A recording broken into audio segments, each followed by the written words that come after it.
नमस्कार दोस्तों, मैं इंद्रजीत। सबसे पहले तो मैं आप सबसे माफ़ी चाहूँगा।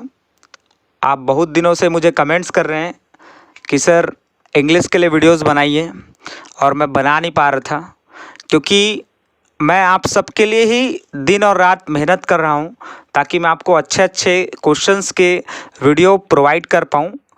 और बहुत सारे बच्चे जो प्रयास में ऑलरेडी सेलेक्ट हो चुके हैं उनके लिए भी मुझे वीडियोस बनाने होते हैं, क्योंकि उनका भी कमेंट्स आता है, जो भी उनको दिक्कत होता है उनके ऊपर भी मुझे आंसर देने होते हैं, इसलिए मैं उनके लिए भी वीडियो बनाता हूँ, है ना फ्रेंड्स। तो समझिएगा आप मेरी भावनाओं को कि मैं सिर्फ और सिर्फ आपके लिए ही काम कर रहा हूँ, ठीक है।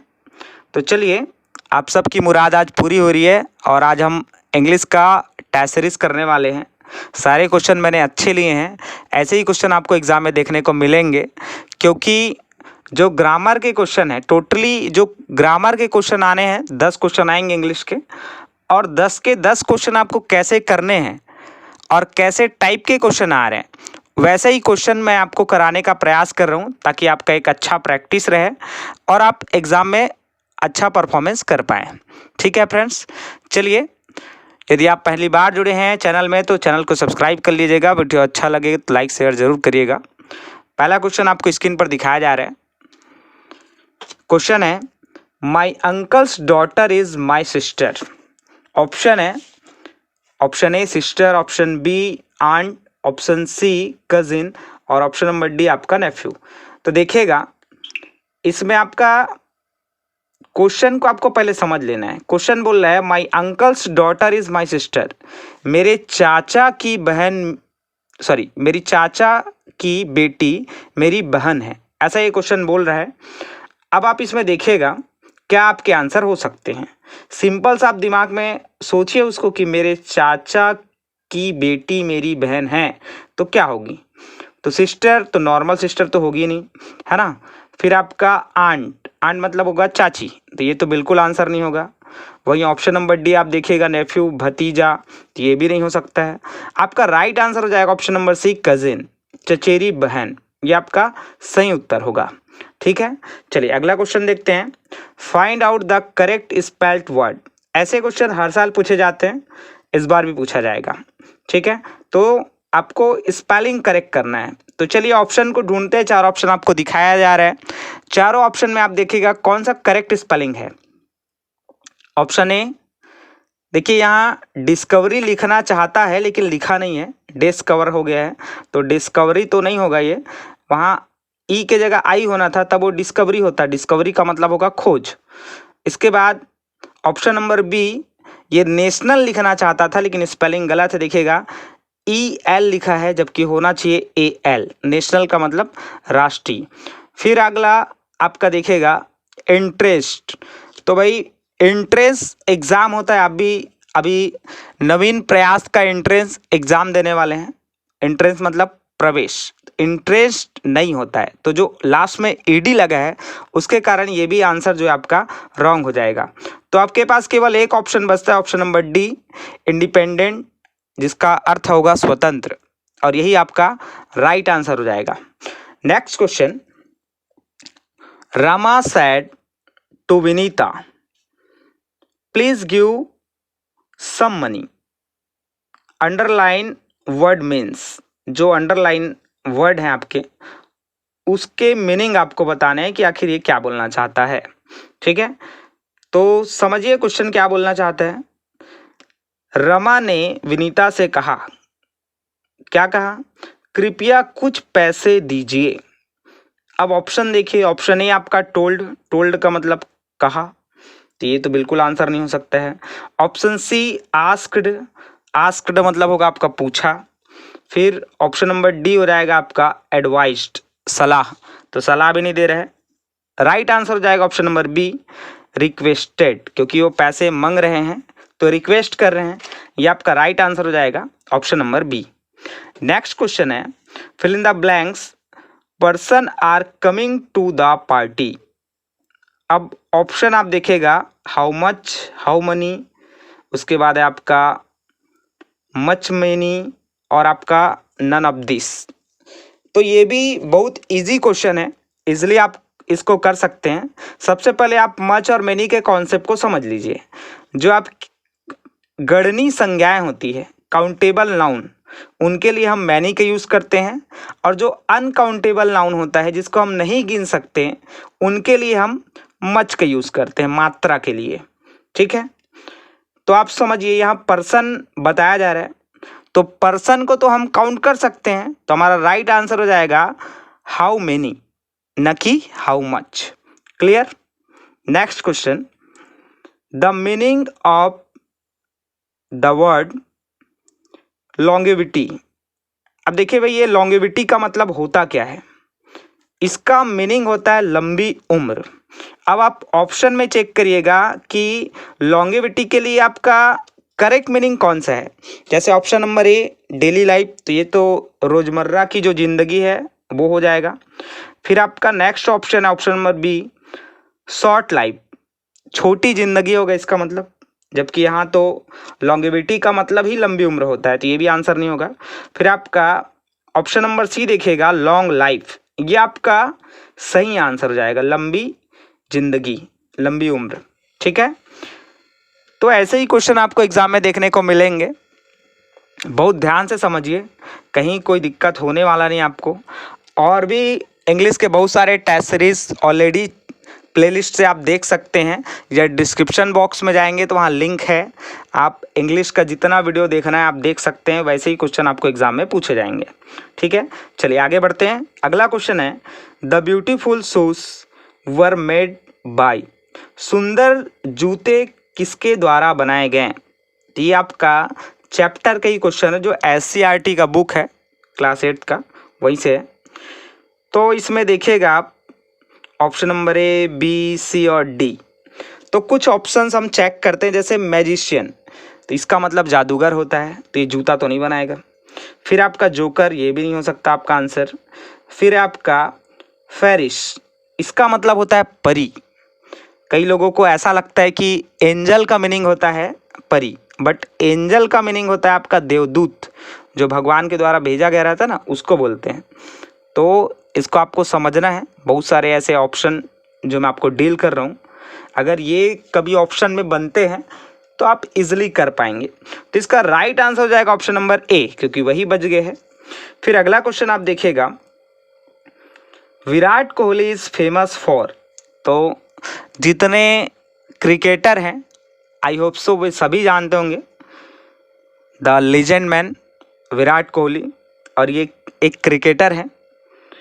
तो option number A cricket is right answer, क्योंकि फुटबॉल, हॉकी और ऑल ये तो आपके आंसर नहीं होंगे। ठीक है, क्योंकि विराट कोहली प्रसिद्ध हैं क्रिकेट के लिए। फिर अगला क्वेश्चन है आपका, Chandni fill in the blanks to Raipur yesterday. अब देखिए, ऐसे जब भी सेंटेंसेस आएंगे और बहुत ज़्यादा चांसेस ऐसे क्वेश्चन पूछे जाने के, तो आपको ये देखना है कि यस्टरडे है क्या। यस्टरडे का मतलब होता है बीता हुआ कल, अर्थात ये जो वाक्य हो क्या बोल रहे हैं, चांदनी कल रायपुर गई थी, यस्टरडे है बीता हुआ कल। तो देखिएगा, जब भी पास्ट टेंस की बात होगी तो आप ऑप्शन चेक करिए, गोइंग हो ही नहीं सकता आपका आंसर, नन मतलब इनमें से कोई नहीं, ये तो आप लास्ट में सोचिएगा। फिर ऑप्शन नंबर बी आपका हैज़ गॉन, तो ये भी आपका आंसर नहीं हो सकता, क्योंकि यहाँ क्या है, वर्ब का थर्ड फॉर्म लगा हुआ है गॉन। तो जब भी पास्ट टेंस की हम बात करेंगे तो वर्ब का सेकेंड फॉर्म आपको ढूंढना है, और वो है आपका ऑप्शन नंबर ए वेंट। ठीक है, गो के 3 फॉर्म होते हैं, गो, वेंट और गॉन। तो आप देखिएगा राइट आंसर हो जाएगा ऑप्शन नंबर ए। ठीक है, तो यस्टरडे है, भूतकाल बताया जा रहा है, तो पास्ट टेंस के लिए अपन सेकेंड फॉर्म का यूज करते हैं, इसलिए option number A is right answer. Next है Shyam is fill in the blanks charming boy. देखिए, आर्टिकल का एक क्वेश्चन आएगा 110%, मैं बोल रहा हूँ कि आएगा मतलब आएगा, इसलिए आप आर्टिकल से अच्छे से करेंगे, और आर्टिकल के लिए सब चीज़ ऑलरेडी बता दिए गए हैं मेरे द्वारा, है ना, आपको कहीं कोई दिक्कत नहीं होगा। आप पुराने वीडियोस देखिए, सबका ट्रिकी मेथड मैंने बता दिया है। ठीक है, चलिए इसमें हम समझते हैं, श्याम इज चार्मिंग बॉय, तो बहुत ईजी है। चार्मिंग के सामने एन तो लगेगा नहीं, द लगेगा नहीं, नॉन लगेगा नहीं, तो option number A is right answer. Next, the correct meaning of word fragments. Fragments का मतलब होता है टुकड़ा। अब इसके ऑप्शन देखिएगा, कौन सा करेक्ट मीनिंग करेगा इसको। ऑप्शन ए पार्ट्स मतलब भाग, ऑप्शन बी सेक्शन वर्ग, जैसे स्कूल में भी सेक्शन होता है, सेक्शन ए सेक्शन बी ऐसा है ना, उसका मतलब होगा वर्ग।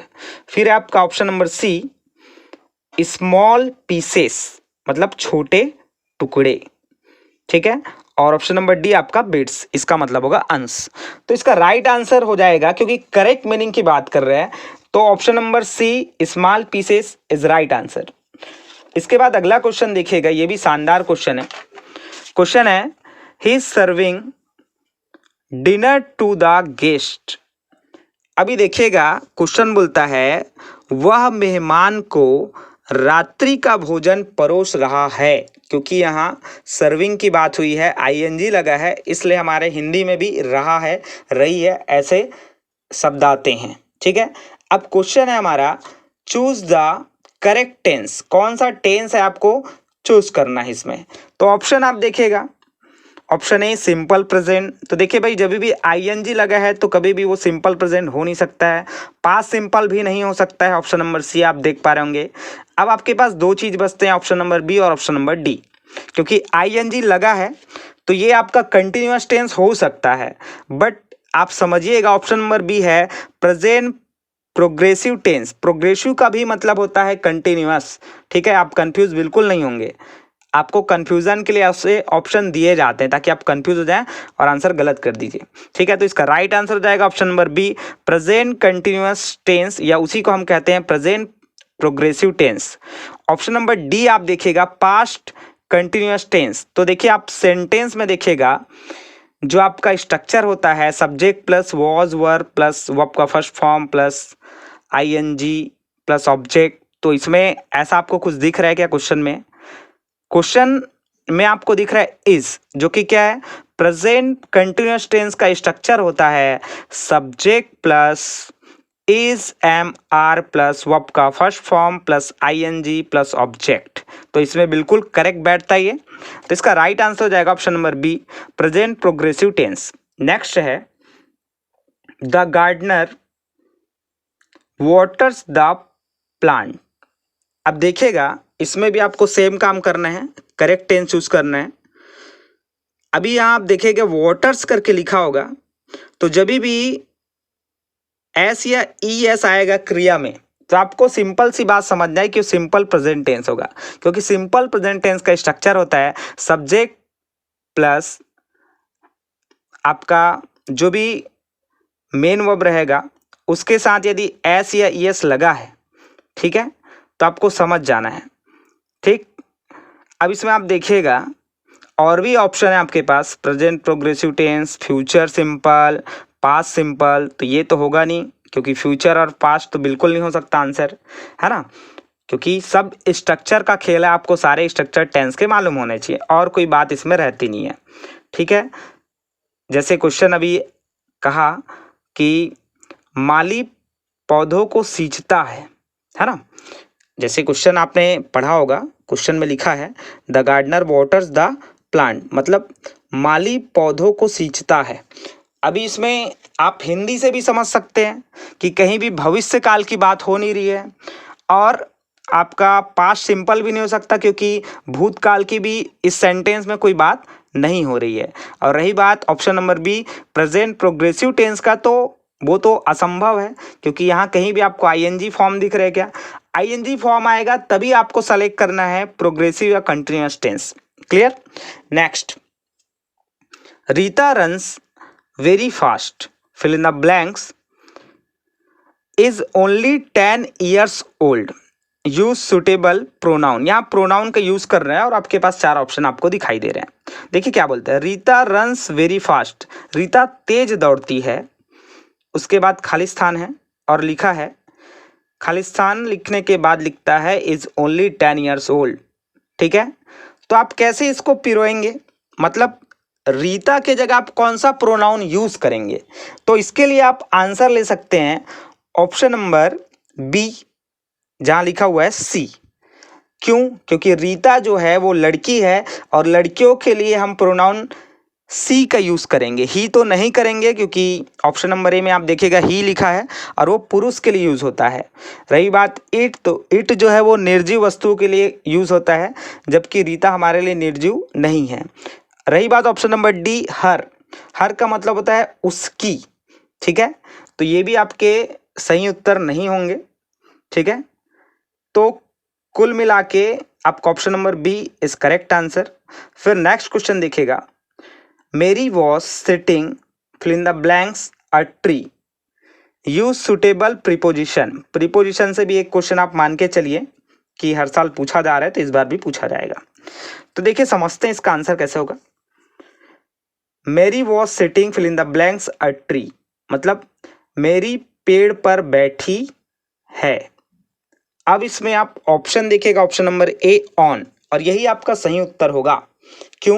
क्योंकि जब भी किसी के ऊपर कोई वस्तु रखा गया है ना, तो हम लोग ऑन के यूज करते हैं। जैसे the cat on the table, मतलब बिल्ली जो है वो टेबल के ऊपर बैठी हुई है ना। ऐसे एग्जाम्पल से आपको इसको रिलेट करके बनाना है, क्योंकि आप सिंपल सा आप जो ऑप्शन दिए हैं उससे भी आप आंसर कर सकते हैं। जैसे ऑप्शन नंबर बी 8, तो ये तो कभी हो ही नहीं सकता है ना। और भी दिया है ऑप्शन नंबर सी इन, इन का मतलब होता है में। तो आप देखिएगा पेड़ में बैठी है कि पेड़ के ऊपर बैठेगी, हो है ना, ऊपर ही बैठेगी पेड़ में, ठीक है। तो ऑप्शन नंबर ए इस करेक्ट आंसर हो जाएगा इसका, ठीक है, मेरी पेड़ के ऊपर बैठी है, ठीक। Next question, they fill in the blanks playing football last week. देखिएगा इसके ऑप्शन आपको दिखाया जा रहा है, option A are, option B were, option number C was, और ऑप्शन नंबर डी आपका नन। तो क्वेश्चन पहले समझिएगा, पढ़िएगा। They fill in the blanks playing football last week, मतलब वे पिछले सप्ताह फुटबॉल खेल रहे थे, ऐसे हमको बताया जा रहा है। अब यदि आप थोड़ा बहुत भी टेंस समझते हैं, जानते हैं, तो इजीली कर पाएंगे, क्योंकि यहाँ देखिए लास्ट वीक की बात हो रही है, पिछले सप्ताह की बात हो रही है, तो ये पास्ट टेंस में आएगा, और पास्ट टेंस के लिए आप आर का यूज़ करेंगे नहीं, नन तो होना नहीं आपका, क्योंकि आपके पास ऑप्शन में वर और वॉज दोनों हैं। अब आपको ये चूज करना है कि वर लगाऊं कि वॉज लगाऊं, क्योंकि स्ट्रक्चर तो दोनों हो जाएगा आपका। जैसे आपका स्ट्रक्चर हो जाएगा पास्ट कंटिन्यूअस के लिए subject plus was were plus verb का first form plus ING plus object, ये आपका स्ट्रक्चर होता है। अब उसके अनुसार यदि आप देखेंगे तो इसका राइट आंसर क्या होना चाहिए? वर होना चाहिए। क्यों? क्योंकि आई और आपका he, she, it, any name, singular number, इनके साथ आपको यूज करना है वॉज का, बाकी जो बच गए हैं उनके साथ आपका यूज होना था वर का, ठीक है। जैसे यू, दे, है ना, वी, इन सब के साथ आप यूज करेंगे, और जो आपका प्लूरल नंबर होगा उनके साथ आप यूज करेंगे वर का, ठीक है। तो आपका राइट आंसर हो जाएगा ऑप्शन नंबर बी। देखिए बहुत डिटेल में जाके मैं आपको बता रहा हूँ ताकि आप लोग एग्जाम में बिल्कुल भी गलती ना करो, है ना। और आप पुराने वीडियोस जरूर देखिए। जैसे रही बात प्रीपोजिशन की, इससे पहले जो मैंने आपको क्वेश्चन बताया था, तो प्रीपोजिशन के लिए ऑलरेडी वीडियो अपलोड है, आप उसमें जाके बहुत डिटेल से समझ सकते हैं, ठीक है। कई बच्चे मुझे कमेंट्स किए थे सर डिग्री पढ़ाइए, तो डिग्री के लिए भी ऑलरेडी मैं पहले अपलोड कर चुका हूँ, है ना। और टेंस का तो मैं ऐसी टेस्ट सीरीज में बहुत सारा चीज़ समझा दिया हूँ, बाकी टेंस में ज़्यादा कुछ रहता नहीं है, आप इजीली उसको कर सकते हैं, बस आपको स्ट्रक्चर पता होना चाहिए। टेंस में और कुछ है ही नहीं है वहाँ, ठीक है। चलिए नेक्स्ट क्वेश्चन देखिएगा, fill in the blanks it's my fault, यह मेरी गलती है। अब ऑप्शन चेक करिएगा, देखिए यहाँ एक्सक्लेमेटरी साइन लगा हुआ है, अर्थात विस्मयादिबोधक चिन्ह, जब हम कोई चीज़ आश्चर्यचकित होकर बोलते हैं उसके लिए चिन्ह का प्रयोग करते हैं। क्योंकि कभी कभी एग्जाम में ऐसे भी क्वेश्चन पूछ सकते हैं आपको कि एक सेंटेंस देगा और ये एक्सक्लेमेटरी साइन देगा, उसके बाद 4 ऑप्शन रहेंगे आपके पास कि क्वेश्चन कौन सा क्वेश्चन है, तो उसमें एक आपका ऑप्शन ये भी रहेगा एक्सक्लेमेटरी, है ना। और भी ऑप्शन रहेंगे जैसे क्वेश्चन मार्क है ना, और आपका पॉजिटिव सेंटेंस, ऐसे टाइप के ऑप्शन रहेंगे। तो आपको ये साइन देख के समझ जाना है और आंसर करेक्ट करना है, ठीक है। चलिए इसका आंसर देखिए, वाओ इट्स माई फॉल्ट, मतलब ऐसी बेहुदा बात तो हम कर ही नहीं सकते ना कि वाओ यह मेरी गलती है, ऐसा तो बिल्कुल नहीं बोलेंगे, ये तो गलत ही आंसर है ना। उसके बाद ऑप्शन नंबर बी सॉरी, हाँ, ये आपका आंसर हो सकता है। कैसे हो सकता है? क्योंकि आपने फॉल्ट किया, कुछ गलती किया, तो आप बोलेंगे माफ़ कीजिएगा, यह मेरी गलती है। तो इसका राइट आंसर हो जाएगा option number B, sorry. Please option number C में आप देखिएगा, ये तो आंसर नहीं होगा। आप ऐसा तो बिल्कुल नहीं बोलेंगे कि कृपया यह मेरी गलती है, ऐसा बिल्कुल नहीं कहेंगे। तो इसका राइट आंसर हो जाएगा option number B, sorry. Next question है, ये भी शानदार क्वेश्चन है। She left 2 hours ago, so she fill in the blanks have arrived now। अब देखिए, ऐसे क्वेश्चन जब आएंगे तो आपको बहुत ज़्यादा कंफ्यूजन हो सकता है कि आप कैन का यूज़ करें, कि मस्ट का करें, कि मे का करें, कि नन ऑफ दिस का करें। नन ऑफ दिस तो आपका खैर आंसर नहीं होगा। तो अभी आपको ऑप्शन नंबर ए, बी और सी को अच्छे से समझना है कि आखिर क्वेश्चन क्या बोल रहा है और हमको क्या आंसर लेना है। देखिए क्वेश्चन है, सी लेफ्ट 2 hours ago, वह 2 घंटे पहले चली गई। So she fill in the blanks have arrived now, तो उसे अब तक पहुंच जाना चाहिए, मतलब पहुंच ही जाना चाहिए। तो जहां आपको जोर लगाकर बोला जाए कि अब पहुंच ही जाना चाहिए या हो ही जाना चाहिए या करना ही पड़ेगा, तो आपको यूज करना है मस्ट का। किसका यूज करना है? मस्ट का। ऑप्शन नंबर 20 करेक्ट आंसर होगा इसका। आपका मे और कैन ये आंसर आपके नहीं होंगे। ठीक है, चलिए अगला क्वेश्चन देखिएगा। Fill in the blanks you smell something burning, मतलब यहाँ ऑप्शन से आप देखिएगा, पहले तो सेंटेंस समझ लीजिए। क्या आप कुछ जला हुआ सूंघ पा रहे हैं, ऐसा आपको पूछा जा रहा है। तो ऑप्शन चेक करिए। Option number A can, option number B must, option number C may, option number D none of this. तो देखिएगा यहाँ क्या पूछा जा रहा है आपको। राइट आंसर हो जाएगा ऑप्शन नंबर ए कैन। क्या आप कुछ जला हुआ सूंघ पा रहे हैं, ऐसा। ठीक है, क्योंकि मस्ट ये तो बिल्कुल आपके आंसर नहीं होंगे। फिर अगला क्वेश्चन देखिएगा। क्वेश्चन है, I fill in the blanks like to have cup of tea, मुझे एक कप चाय चाहिए, ऐसा क्वेश्चन बोल रहे हैं। तो जब भी आपको ऐसे क्वेश्चंस मिलेंगे तो आप एकदम राम बाण इसको समझिए। इसका राइट आंसर आपको लेना है वुड। ठीक है, क्यों? क्योंकि जब भी आप किसी प्रस्ताव या निवेदन की बात करेंगे, है ना, किसी को आप प्रस्ताव दे रहे हैं कि या निवेदन कर रहे हैं, है ना, मुझे एक कप चाहिए, सॉरी एक कप चाय चाहिए, ऐसा, तो इसके लिए आपको आंसर लेना है वुड का। जब आप क्लास 10th में जाएंगे तो आपको ये ऐसे क्वेश्चन बहुत मिलेंगे, है ना। तो इसका राइट आंसर हो जाएगा option number A, I would like to have cup of tea. अब इसके जगह कप ऑफ कुछ भी हो, वाटर भी हो सकता है ना। तो आपको ऐसे सिमिलर क्वेश्चन को अच्छे से कर लेने हैं। ठीक है, जब भी आई और फिल इन द ब्लैंक्स उसके बाद आया लाइक, आप आंख बंद करके लगा देना वुड। करेक्ट आंसर वही होगा, क्योंकि ऑप्शन में आपको और भी दिए रहेंगे कुछ ना कुछ, और वो बिल्कुल आंसर नहीं होंगे, ये मैं बोल रहा हूँ। आप मेरे भरोसे उसको आंसर कर सकते हैं।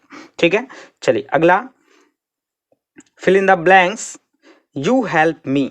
ये तो बहुत सरल क्वेश्चन था। Option A what, option B can, option C must, option number D all of the above. तो इसका राइट आंसर हो जाएगा ऑप्शन नंबर बी, और इसका यूज तो आप लोग ऑलरेडी करते ही हैं, है ना। कैन यू हेल्प मी, क्या आप मेरी मदद कर सकते हैं। तो ऐसे सेंटेंसेस आप लोग ऑलरेडी बोलते ही हैं, तो इसमें कोई दिक्कत नहीं है। अगला क्वेश्चन है, ये प्रयास के एंट्रेंस एग्जाम में पिछले बार आया था और मुझे लगा कि आपको ये मैं बताऊं, क्योंकि अच्छा क्वेश्चन है, ऐसे क्वेश्चन बन सकते हैं।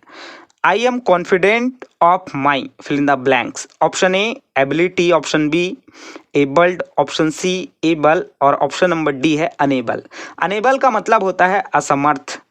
ठीक, तो ये आंसर बिल्कुल हो ही नहीं सकता है, क्योंकि निगेटिव है ये।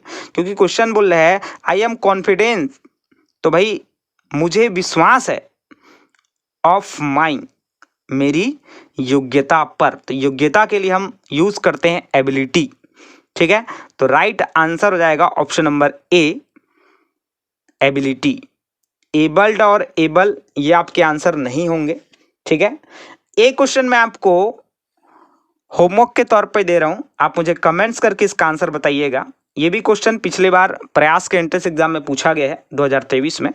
देखिए क्वेश्चन क्या है, fill in the blanks eagle can fly high in fill in the blanks sky. तो इसमें दो ऑप्शन है आपके पास, ठीक है। मतलब कहना मैं ये चाहता हूँ कि इसके पास इस क्वेश्चन में दो फिल इन द ब्लैंक्स हैं, उसके हिसाब से आपको जो चार ऑप्शन दिए हैं, चारों ऑप्शन में आप देखिएगा दो दो दिए होंगे। पहला ऑप्शन में ए और द दिया है, फिर एन द दिया है, फिर सी में दिया आपका द और एन, और नन ऑफ द अबो। तो इसमें कौन सा आंसर सही हो सकता है, आप मुझे कमेंट्स करके जरूर बताइएगा, क्योंकि मैंने आपको अभी वीडियो में ही कहा है कि भाई आर्टिकल से 1 नंबर का क्वेश्चन आप फिक्स समझिए, है ना। देखिए इंग्लिश का जो हम अभी ये वीडियो लाए हैं, इसमें आप देखिएगा जितने क्वेश्चंस आ सकते हैं वे सभी क्वेश्चन आपको कराए गए हैं, और ऐसे ही सिमिलर क्वेश्चन देखने को मिलेगा, क्योंकि ग्रामर इतना सारा है कि भाई हूबहू वही क्वेश्चन आ जाएगा ऐसा मैं बिल्कुल नहीं बोलूँगा जो मैं पढ़ा रहा हूँ आपको। हाँ, ऐसे रिलेटेड क्वेश्चन आएंगे, सिमिलर क्वेश्चन आएंगे, ऐसा मैं जरूर कहूँगा, क्योंकि ऐसे ही क्वेश्चन आपको देखने को मिलेंगे, ठीक है। जैसे आप पिछले बार देखेंगे तो मीनिंग्स वाले, करेक्ट मीनिंग्स वाले लगभग 4 क्वेश्चन आए थे एग्जाम में, है ना। तो करेक्ट मीनिंग्स वाले भी क्वेश्चन मैंने आपको कराए हैं। तो जब आपकी वोकेबलरी अच्छी होगी, आपका मीनिंग पावर अच्छा होगा, तो वैसे क्वेश्चन आप कर पाएंगे इजिली, है ना। और रही बात, आर्टिकल आना ही है, वर्ब्स वाले जो क्वेश्चंस हैं वो आने ही हैं, और जो आपका करेक्ट सेंटेंस और नॉट करेक्ट सेंटेंस ये भी आपको एग्जाम में पूछे ही जाते हैं। रही बात WH वर्ड की, वो तो आना ही है, एक क्वेश्चन वहाँ से हर साल आ रहा है, ठीक है। तो 10 ही क्वेश्चन तो आना है भाई, तो सारा चीज़ तो आपको बता दिए क्या क्या आने वाला है, आप उसके अकॉर्डिंग तैयारी करिएगा, ठीक है फ्रेंड्स। तो मिलते हैं नेक्स्ट वीडियो पर, तब तक के लिए goodbye. Thank you so much for listening and watching my video.